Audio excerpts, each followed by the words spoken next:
If you go to the admin tile, and then we can go to all the way down. Create some namespaces. Yep. So we go into personal management, my namespaces, and it says my namespaces, but these are tenant-wide. So you can just go here and you can create one. Maybe we should go by application.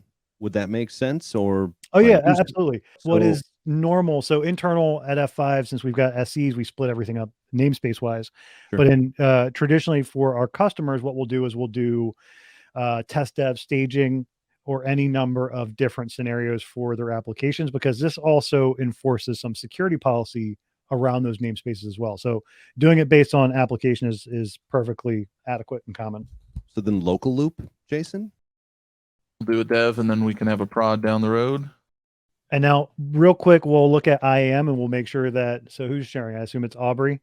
Nope, that's Jason. No, I am. So Jason. Okay. Yep. So Jason, go to IAM and let's make sure under users that you and Aubrey have access to that namespace. So just click on the ellipses over to the far right, or you can click on the namespace number there, edit user. So right now you've got all application namespaces, shared, and system. That's fine. All application namespaces, and since you have admin there, you won't have to get granular with those specific app namespaces. And I'll highlight this because it comes up a lot with customers. If you only wanted Aubrey to see that namespace and not know any other namespace existed, then you would take away the all applications. And that way he would be stuck within that specific namespace for his application development. Wouldn't know that test or prod existed, wouldn't know that any other applications existed at all.